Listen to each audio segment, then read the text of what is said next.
mucho gusto saludarles.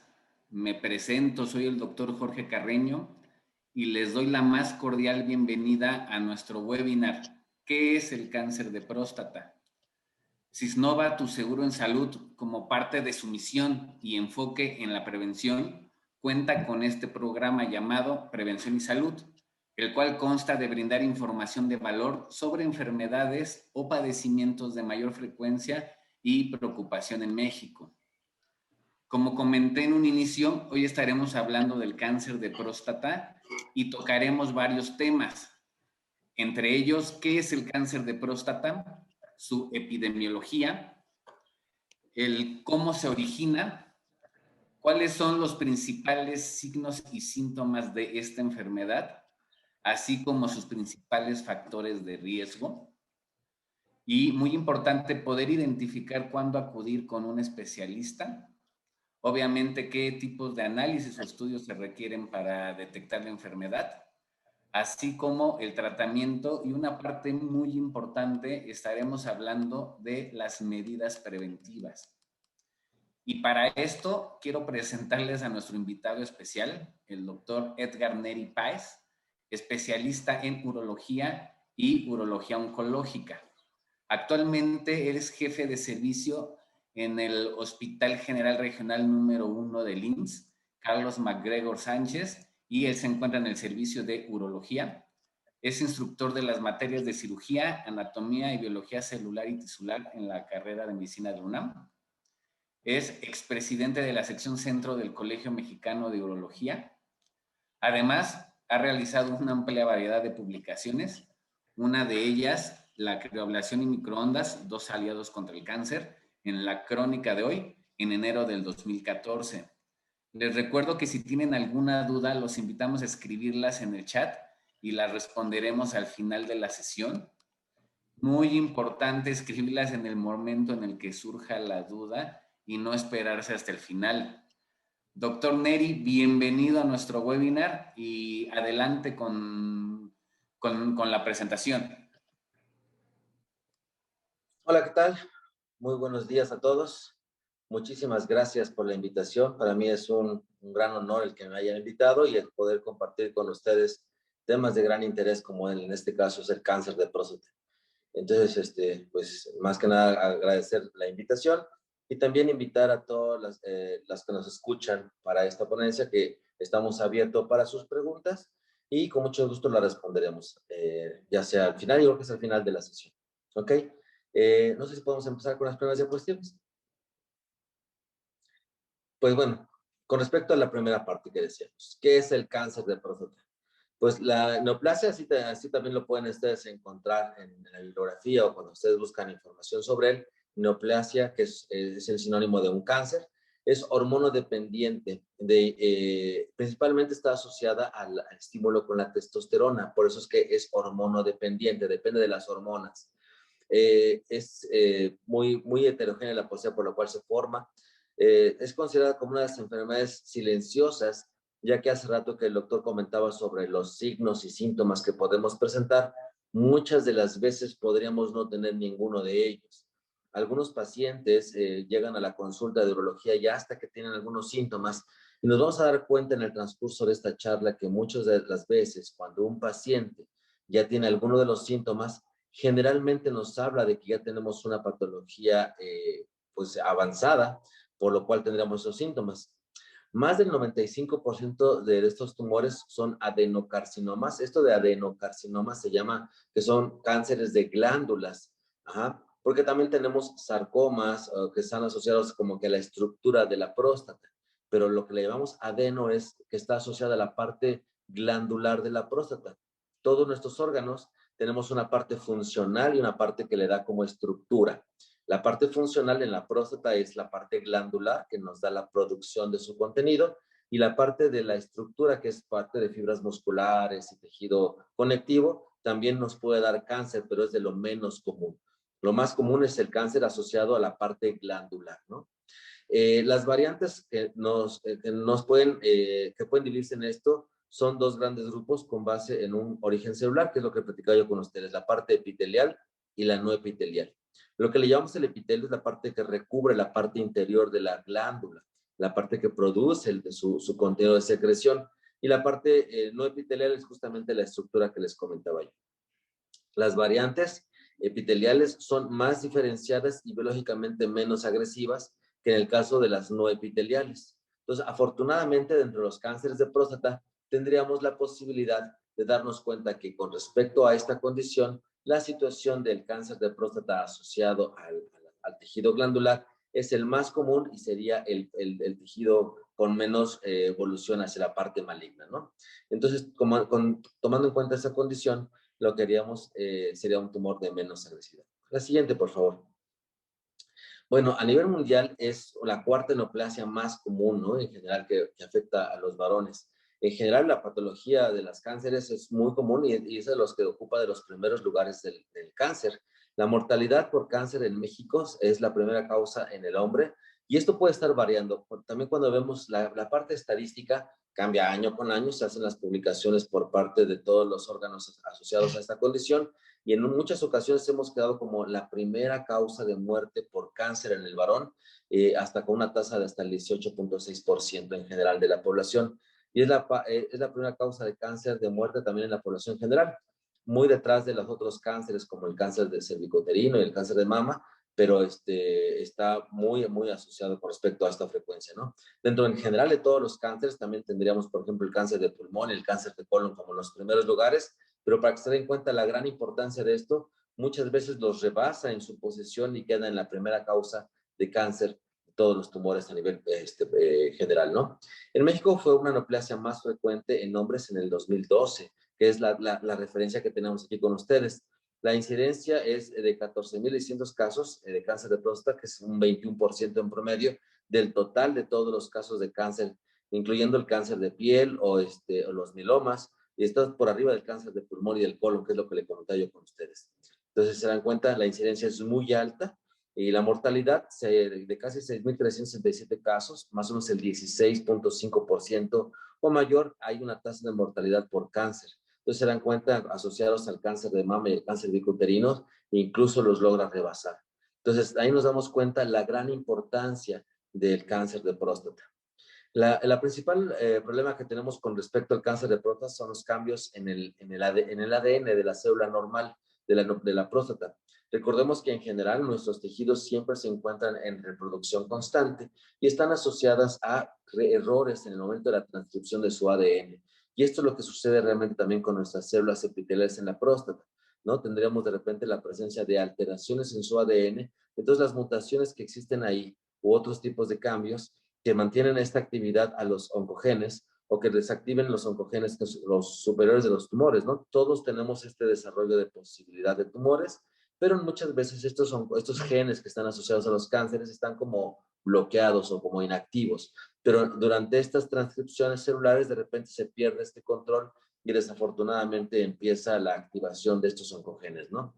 Los cambios en el ADN pueden estar asociados por situaciones heredables, como se ha visto en muchos casos, que cuando tenemos una línea directa de padre a hijo varón, el cáncer de próstata tiene una gran importancia, ¿no? O que a veces podemos ver algunas familias que tienen cierta recurrencia, tenemos desde la línea paterna, desde el abuelo, desde el bisabuelo hasta el padre, nos damos cuenta que tiene esa gran trayectoria por la parte genética, ¿no?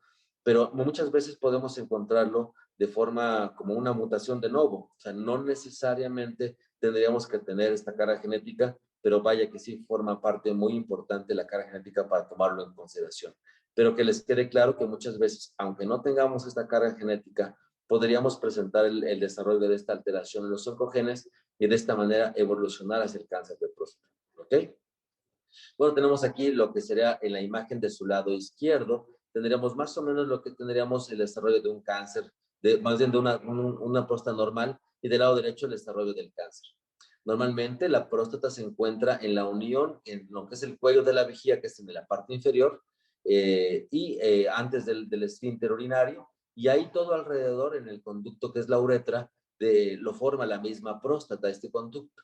Cuando hay alteraciones en esta próstata, habitualmente por patología benigna, como es el crecimiento prostático benigno o el cáncer de próstata, ambos pueden generar obstrucción en el paso de la orina, como lo vemos en la imagen del lado derecho. En la imagen del lado derecho ya tenemos una tumoración en el lóbulo de la próstata y de esta manera este lóbulo genera obstrucción en el conducto de la uretra, por tal motivo impide el vaciamiento vesical.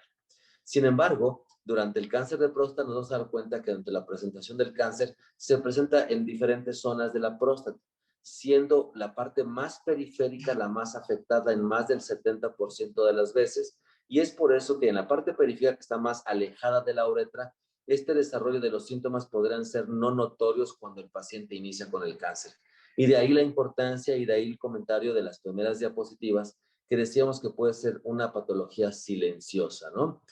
Cuando tenemos ya afectación de la parte prostática que sí está en contacto directo con la uretra, sí podríamos encontrar estos síntomas urinarios, pero que quede muy claro, como la parte que se ve más afectada es la periférica, podríamos no tener ningún síntoma cuando el tumor ya se está desarrollando, ¿no?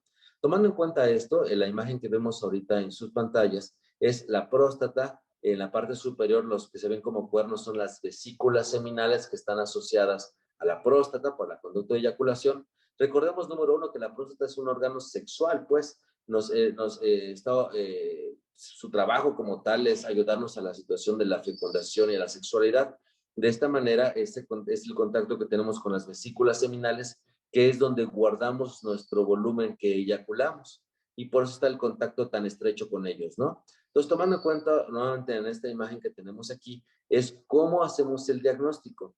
El diagnóstico lo que hacemos realmente es tomar biopsia, que es a través de una aguja que se mete con un ultrasonido a través del recto, para tomar de forma más o menos ordenada, si se dan cuenta de los puntitos blancos que vemos repartidos en la próstata, es para tratar de hacer como un mapeo general de todo lo que se encuentra en la superficie prostática y de esa manera evitar con mayor razón la posibilidad de que se nos escape el diagnóstico.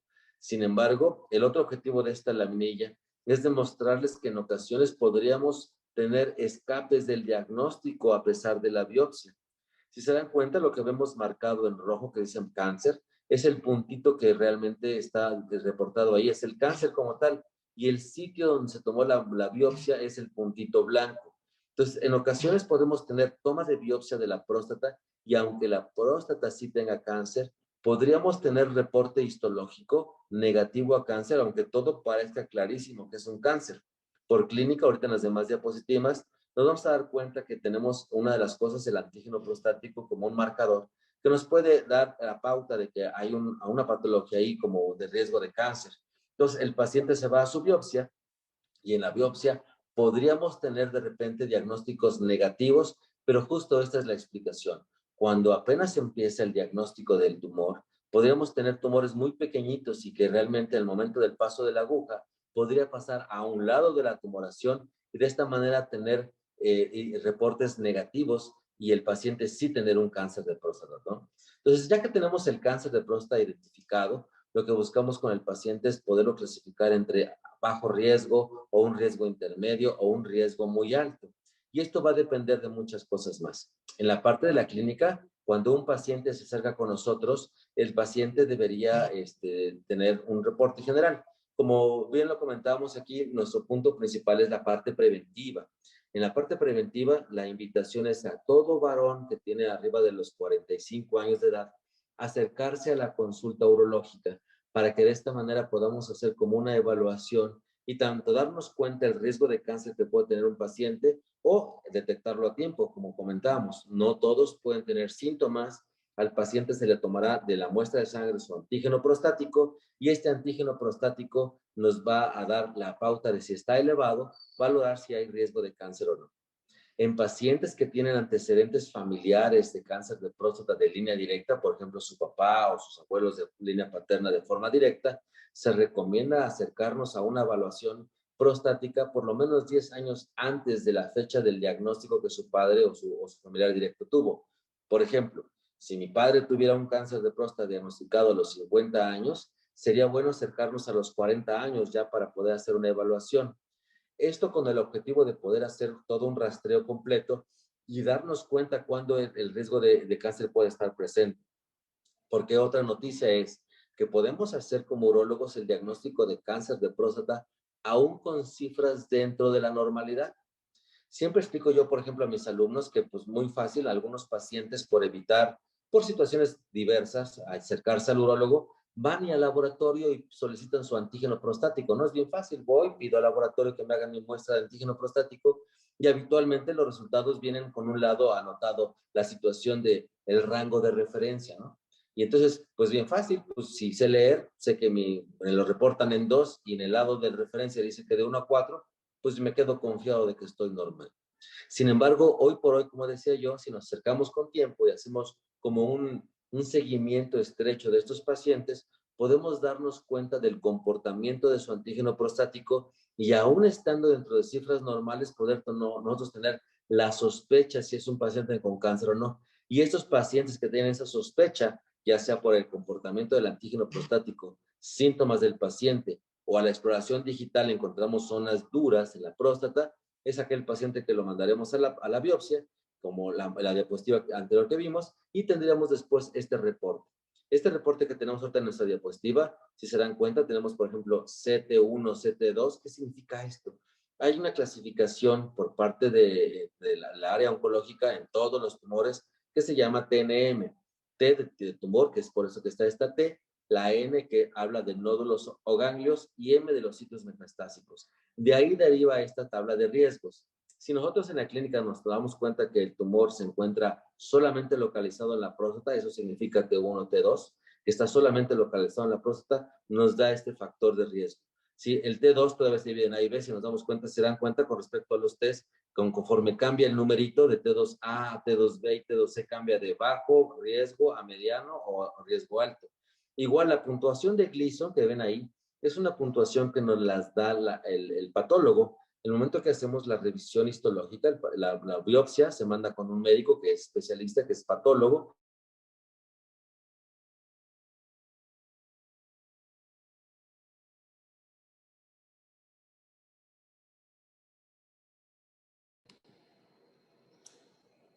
Un segundo, creo que se quedó sin audio el doctor Neri. Permítanos.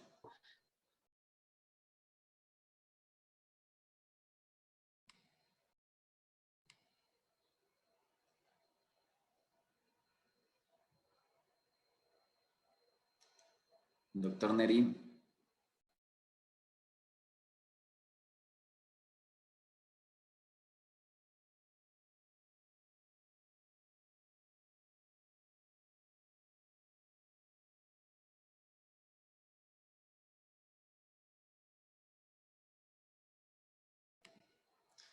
Una disculpa, seguramente tenemos problemas de conectividad. Estamos enlazando nuevamente al doctor Neri.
Estamos contactando nuevamente al doctor Neri.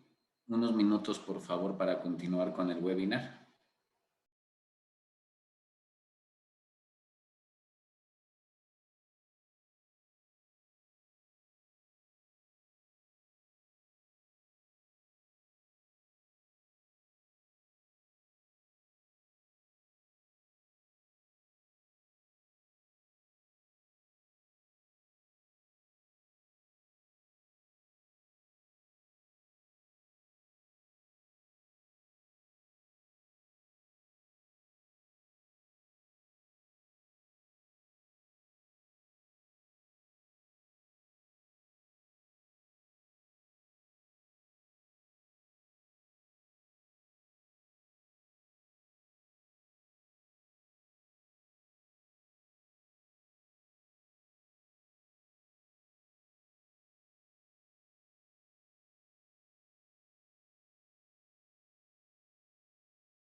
Una disculpa, aparentemente estamos teniendo temas de internet donde se encuentra el doctor Neri.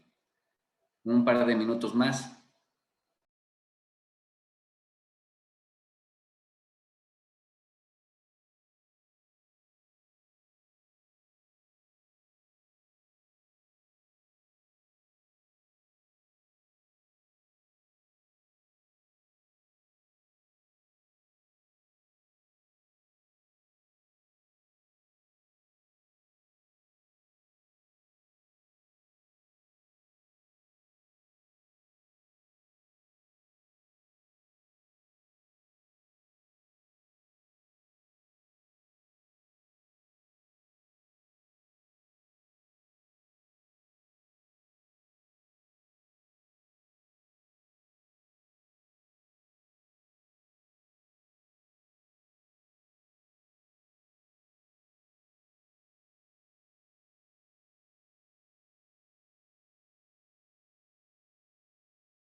Listo. Una disculpa, ya se pudo conectar nuevamente el doctor Neri. Sí, Doctor, bienvenido de vuelta a la plática.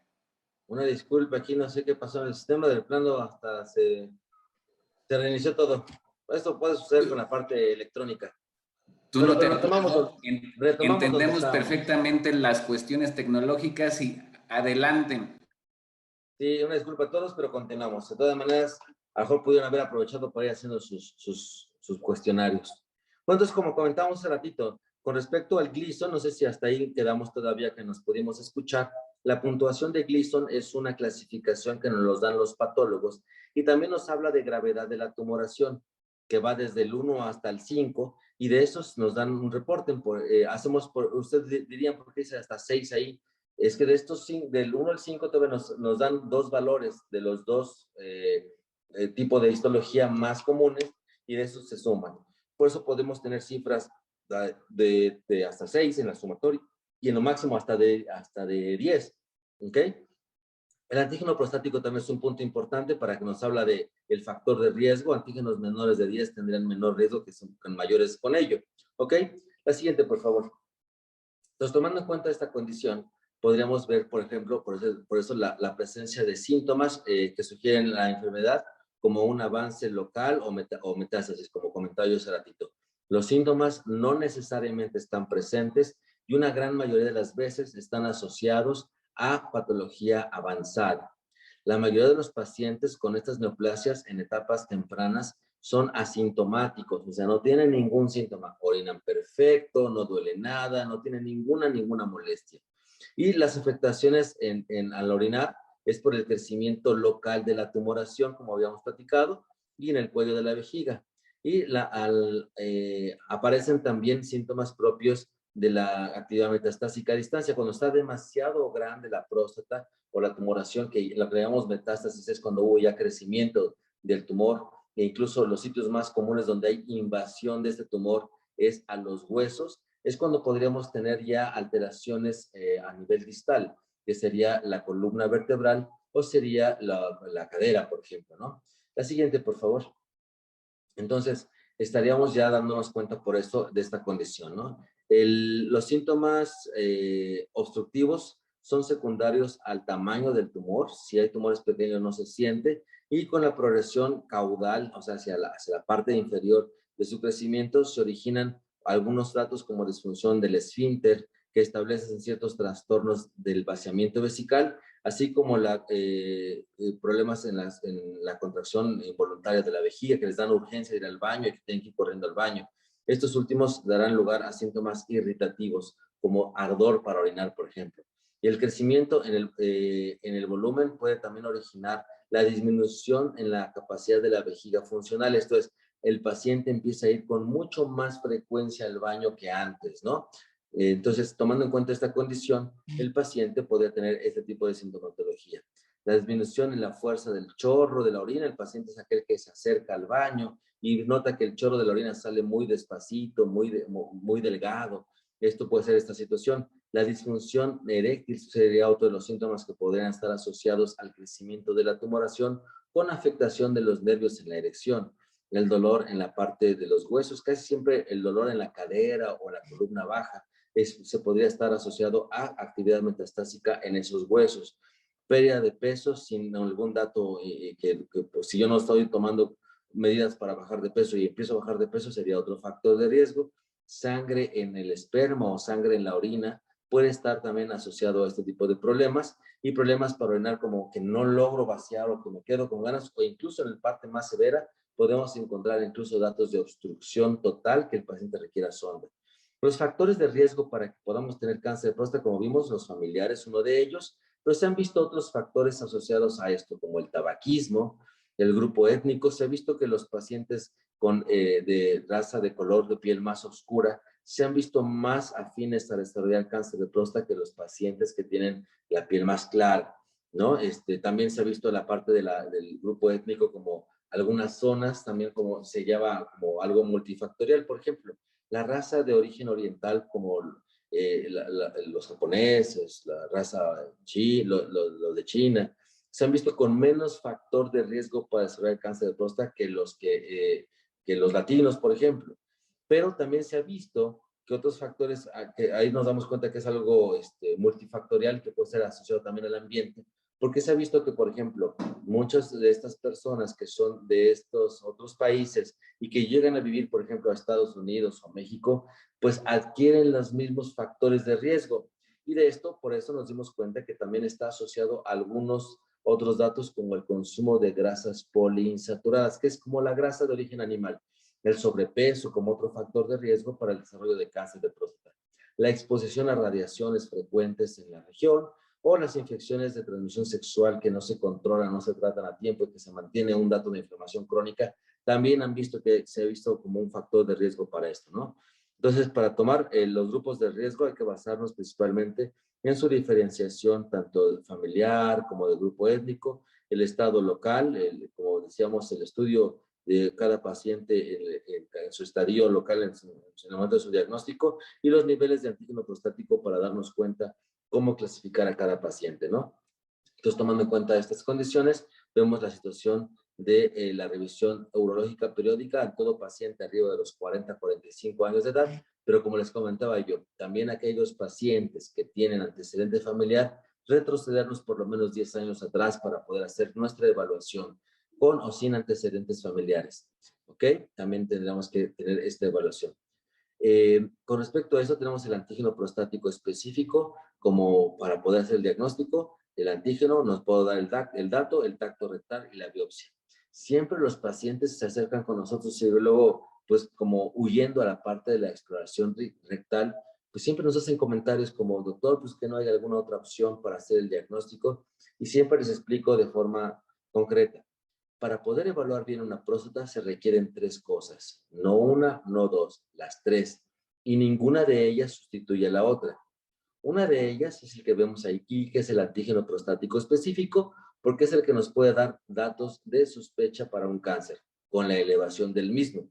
Sin embargo, el antígeno prostático se puede elevar por muchas cosas más, no solamente por cáncer. Se puede elevar por la situación de la presencia de una inflamación, se puede elevar también por la presencia de una cirugía o una manipulación uretral previa. Entonces, no es 100% claro que el antígeno solito nos pudiera dar esos datos.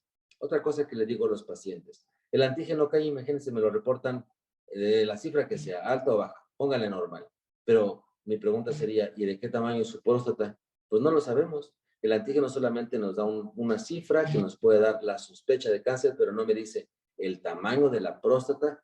Otro dato importante es, ¿vacía bien su vejiga o no? ¿Se quedó con orina después de orinar? Tampoco me lo da el antígeno prostático.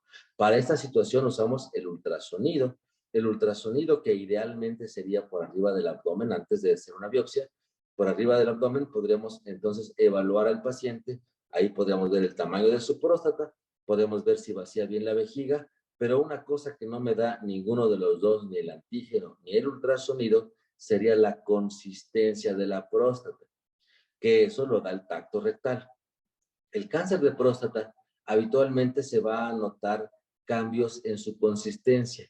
Veremos próstatas duras o de toda la superficie prostática ver de repente un nódulo o una bolita pues dura dentro de toda la próstata. Esto es algo muy característico del cáncer.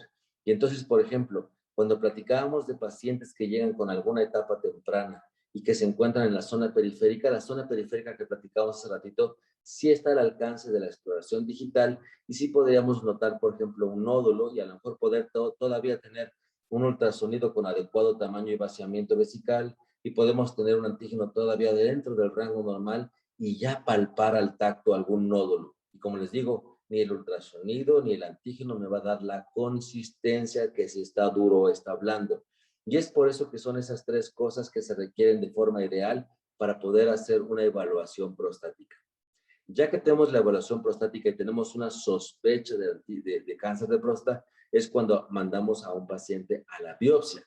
La biopsia se hace a través del recto también porque vamos a tomar una muestra dirigida por el ultrasonido y es cuando ya se hace el ultrasonido por vía transrectal y este ultrasonido nos va a permitir llevar una aguja guiada por estas imágenes del ultrasonido a la próstata y tomar muestras de la próstata y el diagnóstico solamente se va a realizar con la presencia del reporte histológico. Si no tenemos el reporte histológico, no tenemos el diagnóstico de cáncer de próstata. El cáncer de próstata solamente se hace el diagnóstico por el reporte histológico. No se hace el diagnóstico por laboratorio, por ultrasonido, aunque tengamos la presencia de antígeno elevado y ultrasonido con datos sospechosos, la única manera de poder hacer el diagnóstico sería con la presencia de un reporte histológico positivo para un cáncer. ¿Ok? La siguiente, por favor. Entonces, tomando en cuenta esto, tenemos aquí ya las diferentes formas de tratamiento. El tratamiento para la próstata, recordemos, el cáncer de próstata es, platicamos hace unos momentos, que es una hormona, es un cáncer, perdón, que es dependiente de las hormonas. De tal manera es hormonosensible. Habitualmente lo que hacemos para un paciente con cáncer de próstata primero es etapificar en qué estadio se encuentra. ¿Se acuerdan que vimos los de alto riesgo, riesgo intermedio o riesgo alto? De acuerdo a todo este tipo de factores, vamos nosotros clasificando a cada paciente con respecto al cáncer de próstata y derivado de eso tomamos decisión de qué plan de manejo haremos para cada paciente. Pacientes que tienen el cáncer de próstata localizado solamente en la próstata, no hay alteraciones a nivel de los ganglios o actividad metastásica, son aquellos pacientes que podrían ser candidatos para un tratamiento con fin curativo. Para el tratamiento con fin curativo no hay más que dos opciones. El cáncer para el tratamiento curativo sería la cirugía como la primera línea de manejo ideal y la radiación. La radioterapia local con el fin curativo también se ha visto como un factor para llevar al paciente a la cura del cáncer de próstata. La pregunta sería, ¿por qué los doctores van más a la parte quirúrgica que la parte de la radiación? La parte quirúrgica es retirar toda la próstata completita, sus vesículas seminales y sus ganglios, para estar seguros que el cáncer de próstata se encontraba localizado y de ahí también nos daremos cuenta que todo el tumor se fue. Sin embargo, en la cirugía para el cáncer de próstata, es la que llamamos prostatectomía radical, la podemos hacer por vía abierta, laparoscópica o por robot hoy por hoy. Las tres tienen la misma respuesta. El objeto de esta cirugía es quitar todo el tumor, pero aquí es donde se encuentran los factores de riesgo que hacen que los pacientes como que se alejen a esta línea de manejo. ¿Cuáles son? La posibilidad de incontinencia urinaria, que se me escape la orina, y la posibilidad de perder mi función eréctil. Por estas dos cosas tan importantes es por la cual la mayor parte de los pacientes como que le dan la vuelta a la parte quirúrgica. Sin embargo, siempre les explico que hoy por hoy compañeros, todos los urólogos son expertos en una cirugía de prostatectomía radical, podríamos tener un control óptimo cuidando justamente el esfínter y si el paciente está en condiciones, si el tumor está bien localizado, no está con riesgo de que estuviera avanzado en la parte local, podríamos incluso conservar los nervios de la erección y de esta manera el paciente conservarle su continencia urinaria y conservar su función eréctil. Pero sí, va a depender mucho del momento del diagnóstico de cada paciente, de su grado de afectación en su clasificación de alto, mediano o bajo riesgo. De ahí depende mucho que el factor de riesgo pueda existir. Pero siempre consideramos que es un poquito mejor la parte quirúrgica, porque una vez que se liberó todo, el paciente tendrá buena evolución, suponiendo que lo tuvimos con una buena preservación del esfínter y una buena preservación de sus nervios, el paciente va a llevar una muy buena calidad de vida y con un buen control oncológico. Con respecto a la radioterapia también tiene un buen control oncológico, pero como toda radiación tiene sus factores de riesgo, todo tiene factores de riesgo, ¿no? Ya platicamos sobre los de la cirugía, pero que pueden ser incluso salvables si estamos en buen momento, la incontinencia y la impotencia. Pero con respecto a la radiación, es textual una quemadura por la misma radiación que genera a nivel local los aparatos para poder destruir textual el tejido. Hagan de cuenta que se quema por la radiación el tejido prostático, pero pues no podríamos aislar los tejidos que se encuentran a la redonda. De tal manera que la radiación deja una quemadura y tiene ciertas secuelas de esto. Esta quemadura puede afectar a lo que se encuentra alrededor. ¿Y qué está alrededor? Arriba está la vejiga, atrás está el recto y alrededor de la misma próstata, por el centro, por el medio, está la uretra por donde orinamos. De tal manera que estos sitios son los más comúnmente afectados de forma crónica por la radiación. Incluso el paciente, aunque hayan pasado muchos años después de haber tenido la radiación, podríamos tener efectos secundarios en estas zonas derivado de esta falta de poder localizar solamente la quemadura de la radiación a la próstata. Entonces el paciente de forma crónica puede presentar sangre al orinar. Pasan algunos años y el paciente de repente llega a urgencias diciendo, pues estoy sangrando. Y cuando preguntamos, pues le decimos al paciente que es por la radiación. Y a veces el paciente no nos cree, doctor, pero tiene mucho tiempo que me radiaron. Y eso se llama cistitis postradiación. Y esto es de forma crónica y con el paso del tiempo el paciente puede tener eventos de urgencia, ardor, molestias propias de la vejiga por la misma quemadura de la radiación e incluso orinar sangre. Ahora, con respecto al recto que está atrás, también tenemos proctitis por radiación. El paciente puede tener incluso zonas de estrechez o estenosis del recto, sangrado a través del recto, molestia a la defecación, igual manera, de forma crónica, por la misma radiación. Y con respecto a la uretra, que está pasando a través del conducto, se puede cerrar por la misma quemadura y el paciente tener problemas de vaciamiento vesical, ahora por cicatrización del conducto. Es por esto que al tener este tipo de complicaciones crónicas con la radiación, consideramos como urólogos que la mejor opción de manejo sería la quirúrgica, independientemente de la situación de la incontinencia y la impotencia, que como les decía yo, pueden ser incluso rescatables si el paciente se encuentra en buen momento del diagnóstico, a diferencia de la radiación, que eso sí no tenemos mucha opción cómo mejorarlo, ¿no? Con respecto a eso tenemos aquí, veo que tenemos la prostatectomía radical, que ya platicamos de ello, el bloqueo hormonal. Entonces, ya hablamos sobre el tratamiento médico, sobre el tratamiento, perdón, curativo, que sería quirúrgico o la radioterapia. Y con respecto a aquel paciente que no se encuentra con vías de poderlo llevar a la cura, se le puede ofertar el bloqueo hormonal. O aquel paciente que a pesar de que le explicamos que puede curarse con la cirugía o la radiación y aún así no desea ese tratamiento, también lo podemos llevar al bloqueo hormonal. El bloqueo hormonal es una castración. Entiéndase por castración el bloqueo de la testosterona, que no haya testosterona. Esta castración puede ser médica o quirúrgica. La parte quirúrgica, pues es una cirugía a nivel de los testículos para que de esta manera podamos retirar todo lo que es la producción testicular de la testosterona y el paciente ya no tenga entonces ese aporte de hormonas y de esta manera tenemos mejor control del cáncer de próstata. O la parte médica sería una inyección que hay presentaciones mensuales, trimestrales o incluso semestrales que el paciente tiene que ponerse de forma crónica para poder bloquear la producción de testosterona a nivel central para que el testículo ya no produzca la testosterona. Esto aunado a una pastilla que se llama antiandrógeno, que las otras hormonas que son parecidas a la parte hormonal de la testosterona, como son los esteroides, pueden evitar esta captación de estas sustancias en la sangre y de esta manera se le llama bloqueo hormonal completo o bloqueo androgénico total, como popularmente lo conocemos la parte urológica, y de esta manera al paciente lo llevamos a un control solamente control del cáncer con este bloqueo hormonal. Sin embargo, con respecto al bloqueo hormonal, pueden tener varias situaciones que hay que tomar en consideración. Yo sé que en medicina nos gustaría que el paciente dijéramos tal patología o tal tratamiento no va a dar ninguna secuela o ninguna complicación, pero todo en medicina tiene factores de riesgo. Con respecto al bloqueo hormonal, al paciente, como lo estamos llevando a una situación muy parecida a la mujer cuando llega a la menopausia, en el caso del varón, al tener este bloqueo hormonal también podemos tener alteraciones en su mineralización de sus huesos, puede descalcificar, llevarlo a una osteoporosis.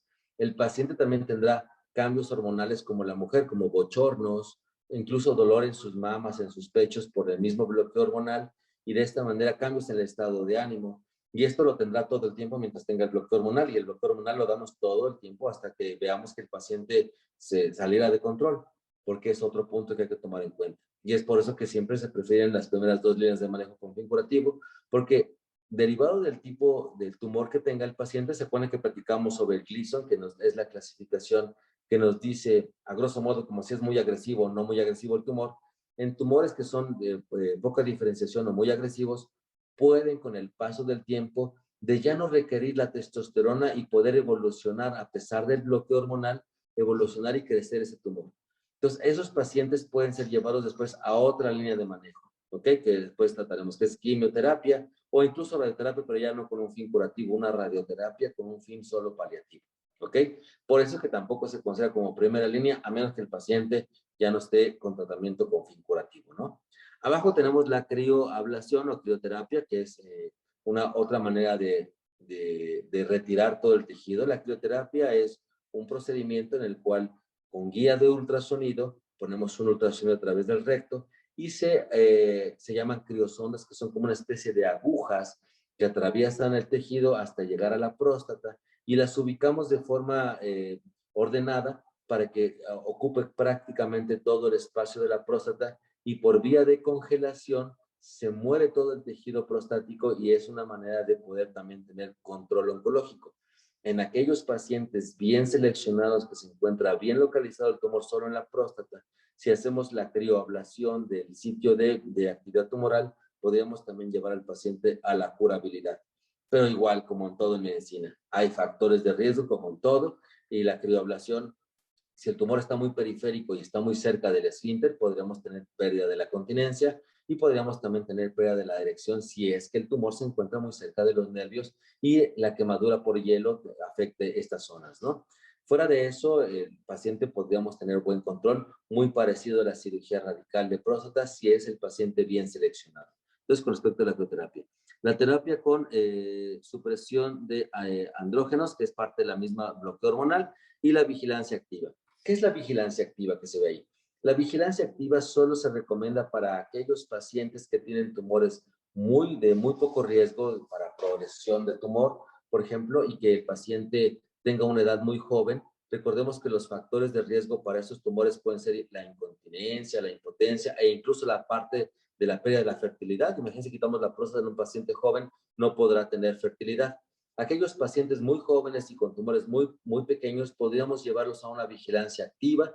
¿Qué significa esto? Estarlos siguiendo muy estrechamente y cuando el paciente progresa a una condición de mayor riesgo, llevarlo a la vía de la radioterapia o la cirugía radical o cualquiera de estas otras modalidades para tratamiento, ¿no? Tomando en cuenta esta condición, a esos pacientes se tomará esa decisión, ¿no? Pues aquí, actitud expectante. Con respecto a ese tipo de manejo, que es lo que es la vigilancia activa, es manejo conservador hasta que el desarrollo de los síntomas locales o progresión sistémica es que en el momento que haremos ya el tratamiento para esos pacientes. La resección transurcal que vemos ahí como RTUP en los pacientes y radiación sería solamente dada para cada paciente, escoger a cada paciente para hacer cada una de las condiciones, ¿no? La vigilancia activa incluye una decisión activa para no tratar al paciente de forma inmediata y darle un seguimiento muy estrecho, como platicábamos, con el objeto de justo aquel paciente que desea todavía una situación de reproducción, por ejemplo, sería uno de los puntos importantes en pacientes jóvenes, ¿no? La repetición del tacto rectal, la vigilancia periódica del antígeno prostático y la repetición de la biopsia es lo que se estaría haciendo en aquellos pacientes con una vigilancia estrecha o una vigilancia activa, ¿no? Entonces, tomando en cuenta esa consideración, aquellos pacientes los podríamos evaluar. La radioterapia, como vimos aquí, está en la parte externa. Ahí puede ser terapia externa, como vemos en el dibujo que está a la derecha, será radiación local. Puede ser una terapia interna que se llama braquiterapia, que se pueden inyectar como una especie de semillas a nivel prostática para que de esta manera la radiación sea como un poco más localizada, pero como le digo, la uretra siempre se verá afectada con respecto a esto, ¿no? La radioterapia puede ser, entonces, se llama conformacional, que es en todo el aspecto como la máquina se ve ahí, pero también podemos poner radiación local solamente en inyección de algunas sustancias radiactivas en la próstata, pero con sus factores de riesgo también de quemadura. Tal vez menos afectación a la vejiga y al recto, pero la uretra también se ve afectada, ¿no? La siguiente, por favor. La prostatectomía radical, que ya hemos platicado sobre ella, se puede hacer a través del abdomen, como vemos ahí la imagen de la izquierda, que es una incisión que va del ombligo hacia el huesito del pubis, y ese es en el caso de la técnica abierta, y también se puede hacer por vía perineal, como la vemos ahí, que es en el espacio que existe entre los testículos y el recto, se hace una incisión, y por ahí podemos llegar a la próstata también para poder retirarla, ¿no? Sin embargo, también existe la presentación de vía laparoscópica, que podemos poner unos puertos a nivel del ombligo y unos laterales, que son como hoyitos. Se ponen en promedio unos 4 a 5 hoyitos para poder sacar la próstata. Y la vía del robot es la mismo tipo de incisión, pero simplemente es asistido por un robot, pero a nivel del abordaje en el abdomen del paciente es lo mismo. A través del ombligo o un poquito más abajo se puede poner el trocar, que habitualmente ponemos el trocar donde va una lente, para poder visualizar el interior del paciente, y a los laterales de 2 a 3 hoyitos más para poder meter las pinzas con las que se trabajan, que puede ser por apoyo del robot o por el apoyo del mismo cirujano, ¿no? Entonces sería la parte quirúrgica. La siguiente, por favor.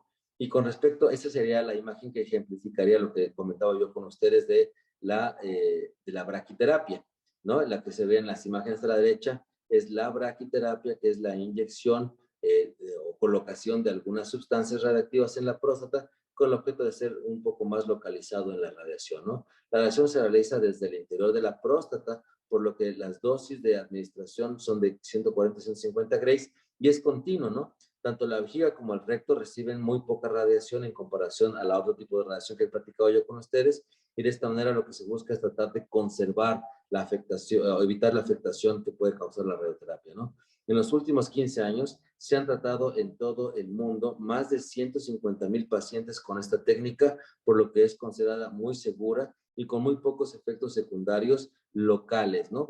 Pero sí siempre habrá ciertos factores de riesgo, porque hay que tomar en cuenta que esto va a estar un buen rato, ¿no? Aquí la braquiterapia, así se llama esto, arriba está, una disculpa, dice prostatectomía radical, pero eso es una braquiterapia.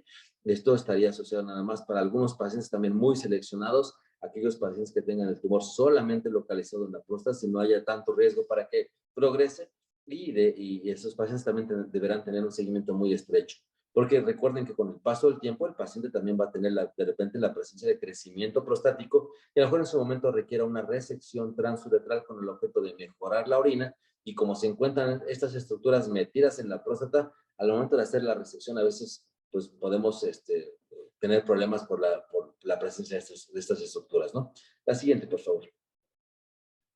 El tratamiento para el cual se usa la crioterapia es como, aquí está el ejemplo de la crioterapia, como comentaba yo, si se dan cuenta hasta abajo en la imagen, es el ultrasonido por el cual se va dando uno cuenta del desplazamiento de las agujas que están ahí, que también se ponen en el espacio que va entre el ano y los testículos, por ahí se pasan las agujas y se ubican guiados con el ultrasonido para poder hacer una bola, una esfera de hielo, como se ve en esa imagen, y esa esfera de hielo lo va a llevar a que el tejido se muera, ¿no? El tratamiento para que se usa este instrumento para congelar y destruir las células de la próstata se usa con un ultrasonido. Bueno, esa es la descripción de lo que acabo de platicar con ustedes. Es posible que la criocirugía produzca impotencia y escapes en la orina, como he platicado yo con ustedes, dependiendo del tipo de localización del tumor, ¿no? La siguiente, por favor. La terapia con supresión andrógena, que es lo que platicaba también ya con ustedes, sobre el tratamiento con la inyección y las pastillas. Aquí es más o menos la explicación de cómo actúan. Por ejemplo, en el caso de la inyección, el dibujo que se encuentra aquí, la parte central y hasta arriba, es la glándula hipófisis que se encuentra aquí a nivel del cráneo. Ahí hay una producción desde el hipotálamo a la hipófisis, un estímulo que produce unas hormonas, que estas hormonas llevan el estímulo al testículo, que es la imagen de abajo a la izquierda en rosa, Este es el testículo, que es el que ya va a producir la testosterona, ¿no? Y la testosterona, a su vez, ya esa estimula a la próstata, que es la que se encuentra en el centro y abajo, en rojo, para que haya crecimiento. Entonces, la inyección lo que hace es inhibir a nivel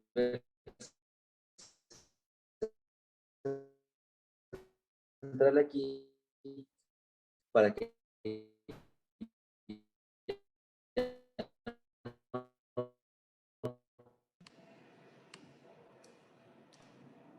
Doctor Neri, estamos teniendo problemas de conexión para escucharte bien.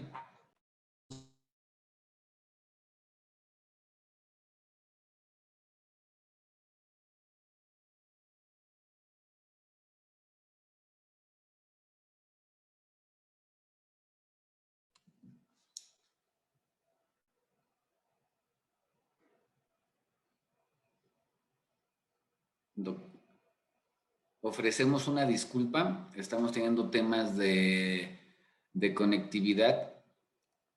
Un minuto más para tratar de recuperar la señal con el doctor Edgar Neri.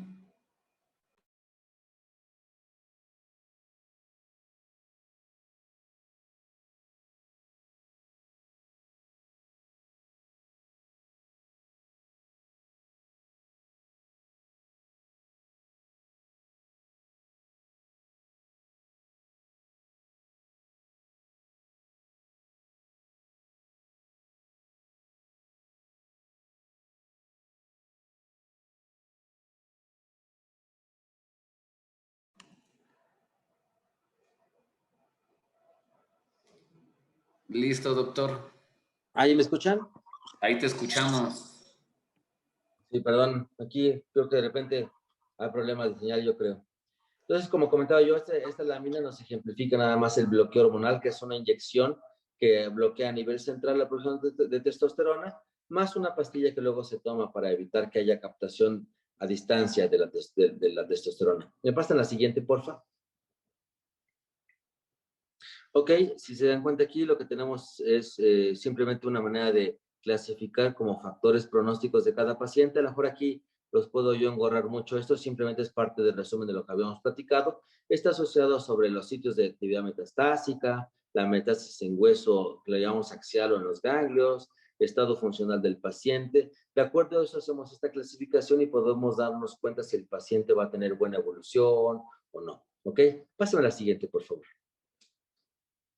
Bueno, aquí volvemos a tener las medidas preventivas, es control de nuestro peso, evitar la dieta con grasas poliinsaturadas, tener mejor situación de alimentos para que el paciente pueda tener un mejor control de una vida más saludable, y la actividad física se ha visto como también un factor de protección, ¿no? Sin embargo, es muy importante la carga genética y la vigilancia de todos los pacientes, ¿no? La siguiente, por favor. Aquí, como la situación de diversos estudios que han demostrado aquí, hemos encontrado algunas condiciones se han mostrado como factores que pueden ayudarnos a la protección, como entre estos está la ingesta de grasa saturada, que habíamos platicado ya como un factor de riesgo alto, las grasas parcialmente hidrogenadas, como lo que son las galletas, las donas, ese tipo de cosas, se han visto como un factor también que ayuda a la progresión del cáncer o el desarrollo del mismo. Los licopenos y productos derivados del tomate se han visto simplemente algunos estudios como una situación de prevención. ¿Se acuerdan que platicábamos cuando vimos los factores de riesgo como por etnias, como la situación de las personas que están en las zonas de oriental? Ellos tienen mucho consumo de vegetales como se llaman fitoestrógenos, que son como sustancias parecidas a los estrógenos derivados de las plantas, y eso se ha explicado como un factor de protección. Estudios se han asociado también a la ingesta de calcio con el cáncer de próstata como un grado alto para el desarrollo del mismo, y la población saudí y árabe ingiere carne en su dieta rica en grasas saturadas, por eso tienen una baja incidencia también. Entonces lo que decíamos, bueno, si ellos tienen tanta carne, ¿qué es lo que hace que ellos no tengan tanto desarrollo, no? Las razones como factores son el factor racial, el factor genético como un factor de protección, y la exposición a la luz ultravioleta y alta ingesta de vegetales. Entonces se dan cuenta, los alimentos como los vegetales, la fruta, los cereales, tés y fibra se han visto como un factor de protección, porque se dan cuenta, este ejemplo es muy importante con el caso de la raza saudí, que ellos sí consumen mucha carne y diríamos, bueno, si usted nos comentó que era un factor de riesgo, ¿por qué ellos no? El consumo de carne solito, pues puede ser un factor de riesgo, pero si ellos que tienen todavía ese incremento en el consumo de fitoestrógenos, como digo, así se denominan a este tipo de cereales, frutas, eso se ha visto como que les logra frenar su factor como un factor de protección, ¿no? La siguiente, por favor. Bueno, entramos en la sección de preguntas. Bueno, muchas gracias, doctor Neri. Muy interesante y muy útil toda esta información que nos acabas de compartir. Afortunadamente, y a pesar de los problemas técnicos, estuvimos recibiendo muchas preguntas.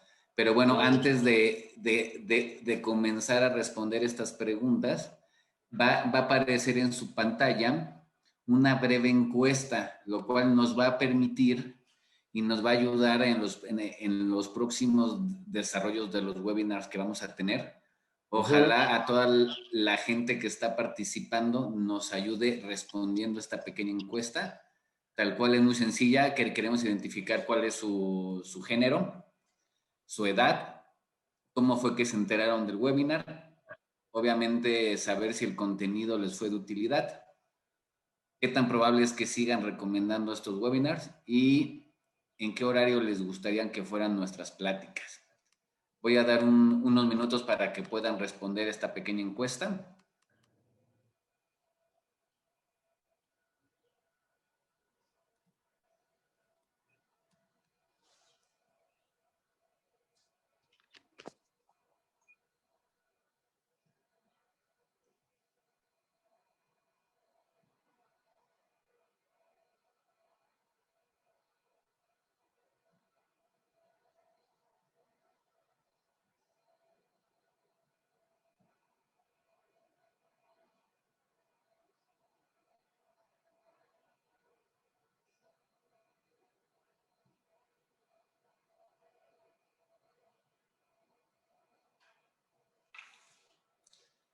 Perfecto. Iniciamos con el tema de las preguntas. Voy a procurar en la medida de lo posible y tratando de optimizar el tiempo, tratar de responder todas sus preguntas. Doctor Neri, una de las primeras preguntas es de si todos los padecimientos de próstata son hereditarios. Se desconectó el doctor Neri. Estamos siguiendo teniendo problemas de conectividad. Una disculpa.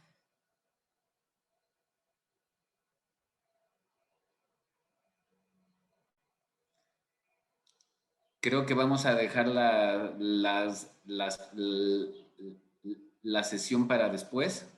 Y si me ayudan a proyectar los datos del doctor Neri, por favor.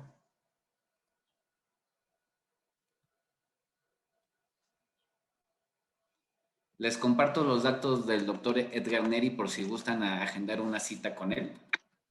Él se encuentra en el Hospital Ángeles Metropolitano. Ahí tenemos sus datos. Doc, ¿podemos hacer Hola. la sesión de preguntas y respuestas? Claro. Una primera pregunta, Doc, es si los padecimientos de próstata todos son hereditarios.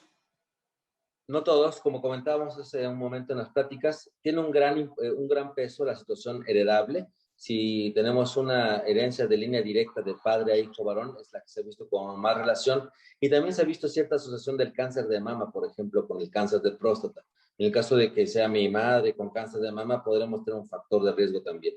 Sin embargo, se ha visto muchos pacientes que tienen una cosa que se llama mutación de novo. Simplemente no había antecedentes familiares de cáncer de próstata en mi familia y de repente tenemos a alguien en la familia con un cáncer de próstata. Pero ahí entrarían en juego ya las otras cosas como el tabaquismo, el sobrepeso, el consumo de grasas poliinsaturadas que ya hemos platicado. Perfecto. Otra pregunta es que si alguien después de haber padecido cáncer de próstata puede tener hijos.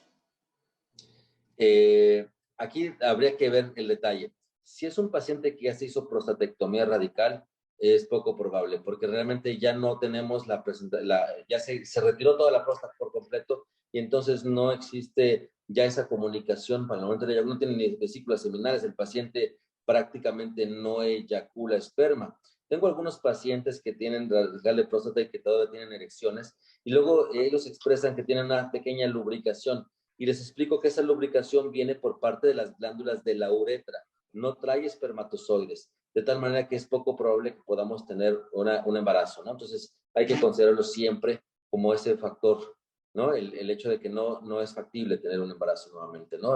Con esta situación.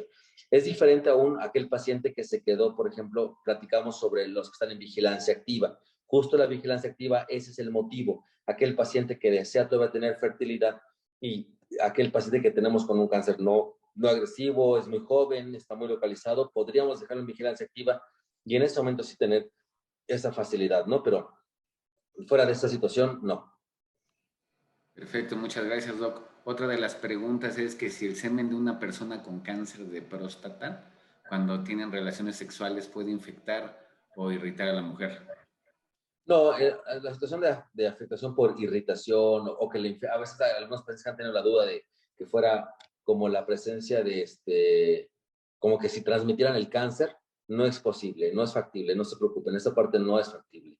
Aquellos pacientes que, me llama la atención que el paciente que tenga erecciones y eyaculación no es tan fácil. El paciente que está en tratamiento por cáncer de próstata, una de las cosas que sucede es que tienen problemas de deseo sexual y erección, si es que están bien tratados, porque justamente el bloqueo hormonal, lo que al haber falta de testosterona, el paciente le es muy difícil conseguir una erección o le es un paciente que le es muy difícil lograr tener incluso deseo sexual, ¿no? Entonces, aquel paciente que sí tiene actividad, habría que ver por separado cada caso, ¿no? Aquellos pacientes que tuvieron una radical de próstata y que no tienen bloqueo hormonal, y que tuvieron erecciones todavía preservadas, pues pueden, como les decía yo, no realmente una eyaculación, solo es lubricación uretral y no generaría problemas para la pareja. Y aquel paciente que tiene su próstata, entonces al tener su próstata todavía puede eyacular, pues me llamaría más bien la atención por qué lo logra hacer si es que está en tratamiento con bloqueo hormonal. Perfecto. Otra de las preguntas, Doc, ¿puede la masturbación en exceso aumentar riesgo de padecer cáncer de próstata? Qué buena pregunta. Es una pregunta muy común por parte de los pacientes en general sobre la masturbación, por ejemplo. Realmente la masturbación, pues yo le podría un apartado, ¿no? Realmente la masturbación como tal no genera ningún problema, no hay ni para mayor, ni para mejorar, ni para empeorar. Pero sí se ha visto, que también eso no lo comentamos en las últimas diapositivas, como factor de protección, nuestro volumen de eyaculado, las veces con las que eyaculamos. Se ha visto como factor de protección que tengamos como una serie de eyaculaciones, que aquel paciente que tiene más eyaculaciones o que tiene con más regularidad eyaculaciones, se ha visto como un factor de protección en contra con aquel paciente que prácticamente no eyacula, eso se ha visto como un factor de riesgo, ¿no? Tener menos volumen de eyaculados. Entonces, regresando al punto de la pregunta de la masturbación, no en sí por la masturbación, sino el hecho de que el paciente tenga eyaculados con mayor regularidad, más bien incluso le podría hasta favorecer, ¿no? Para evitar un riesgo de cáncer. ¿La vasectomía implica algún riesgo para padecer cáncer de próstata? Muy buena pregunta también. Muchos pacientes, incluso algunos compañeros del gremio médico, han comentado como un factor de riesgo para cáncer de próstata, lo cual no está demostrado. No se ha visto como tal que la vasectomía pueda ser un factor de riesgo para cáncer de próstata, porque la vasectomía lo único que hace es obstruir el paso de los espermatozoides para su salida. Siguen produciendo espermatozoides, pero no se ha visto como un factor que favorezca o que disminuya el riesgo de cáncer de próstata.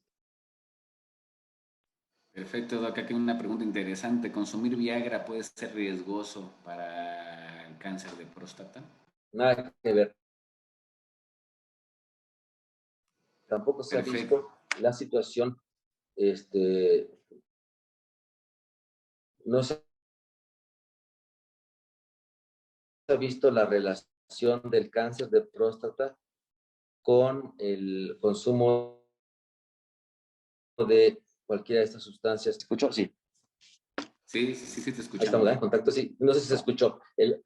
Ok, cualquiera de estos medicamentos para la erección no se han visto asociados ni para mejorar, ni para prevenir, ni para provocar, ni para evitar el cáncer de próstata.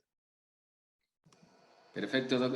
Continuando aquí con otras preguntas que nos hace la audiencia, ¿qué efecto secundario tienen los tratamientos para el cáncer? Son los que platicamos un poquito. Hay varios porque va a depender mucho del tipo de tratamiento que tenga el paciente. Platicamos ya la parte de la cirugía, que puede tener la incontinencia y la impotencia como un factor, la radiación como datos crónicos, como la cistitis o la proctitis por radiación, o incluso dificultad para la orinar por la estenosis del conducto. Eso es con este tipo de tratamientos. Y para el tratamiento médico hormonal, pues está asociado a la deficiencia de hormonas, ¿no? La osteoporosis o la osteopenia, como deficiencia de la mineralización de los huesos, uno de ellos, bochornos, dolor de pechos, como otro factor de riesgo, ¿no? Astenia, que es como falta de ganas, un poco cansado el paciente, fatiga, sueño crónico, por la deficiencia de hormonas. Perfecto. Voy a dar espacio para 3, 4 preguntas más, Doc, que estamos ya en tiempo. Sí, claro. Y aquí una de las preguntas que hacen es, sin antecedentes de cáncer en mi familia, ¿cómo puedo proteger la próstata y cómo prevenir el cáncer? Como tal, como platicamos hace ratito, no hay manera de forma directa como para la prevención. Tal vez la única situación como preventiva sea lo que platicamos, evitar tener sobrepeso, evitar el tabaquismo, evitar situaciones de consumo exagerado de grasa de origen animal con grasas poliinsaturadas e incrementar las sustancias que sabemos que nos pueden beneficiar, como el jitomate o las frutas y verduras, como un factor protección, pero no de un gran peso, ¿no? Se ha visto que hay pacientes que incluso que tengan esta dieta pueden desarrollar cáncer. Por ejemplo, platicamos sobre la raza saudí, tienen menos incidencia, pero sí hay pacientes con cáncer de próstata. Vaya, no es sinónimo de que no me va a dar. Desafortunadamente no hay muchas cosas que podamos hacer para evitar que me dé. A veces a los pacientes les comparo un poquito la patología prostática con las canas. A todos nos van a dar salir canas. No hay un humano que no por envejecimiento tenga canas. Igual, la patología prostática a todos los varones nos va a generar un problema. Claro, algunos con patología benigna y algunos desafortunadamente desarrollaron cáncer, ¿no? Pero no hay manera de prevenir. Perfecto, Doc. Y por último voy a dar espacio a 2 preguntas más. Una de ellas es, ¿qué requisitos se requieren antes del estudio de antígeno prostático? Se recomienda que el paciente tenga, por ejemplo, abstinencia de eyaculación por lo menos una semana, de 3 a 5 días por lo menos, porque esto puede hacer que el antígeno se eleve, que el paciente no haya tenido una exploración rectal digital cercana, porque es otro factor de riesgo que podríamos tenerlo, o instrumentación, por ejemplo, un paciente que haya tenido una sonda o que tenga una infección urinaria en el momento de la toma, puede provocar que el antígeno salga con un resultado anormal. Perfecto, Doc. Y una última pregunta ya para cerrar la charla del día de hoy. ¿Qué tanto ayuda un tratamiento de tamsulosina, finasterida en hipertrofia prostática benigna? Para el crecimiento benigno, pues es el tratamiento de elección, ¿no? El tratamiento de la tamsulosina y el finasteride se han visto como un ángulo de tratamiento, es la piedra angular prácticamente del tratamiento en los pacientes que puedan todavía someterse a tratamiento médico.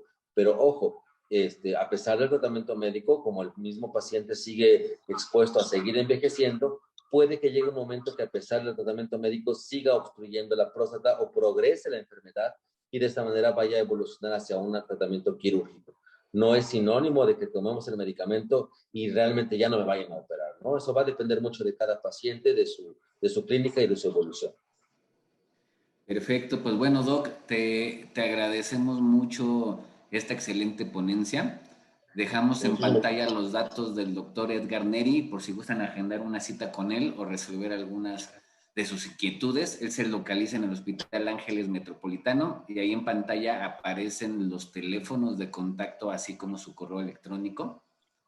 Y pues bueno, muchísimas gracias a todos por su asistencia a este webinar. Ofrecemos disculpas por los inconvenientes tecnológicos que se sí, presentaron durante la realización de la plática. Esperemos hayan llevado mucho aprendizaje sobre cómo prevenir y cuidar su salud, que es una parte muy importante. Y los invitamos a seguir al pendiente de su correo electrónico, ya que a través de esa vía estaremos compartiendo nuestras próximas pláticas. Les recuerdo que la próxima plática, que será en el mes de julio, hablaremos acerca de obesidad y ojalá puedan estar al pendiente de la información que les vamos a hacer llegar para que se puedan registrar. Y pues bueno, doctor Neri, te agradecemos mucho tu excelente ponencia. Te mando un fuerte abrazo y gracias por todo. Agradezco la invitación. Saludos a todos.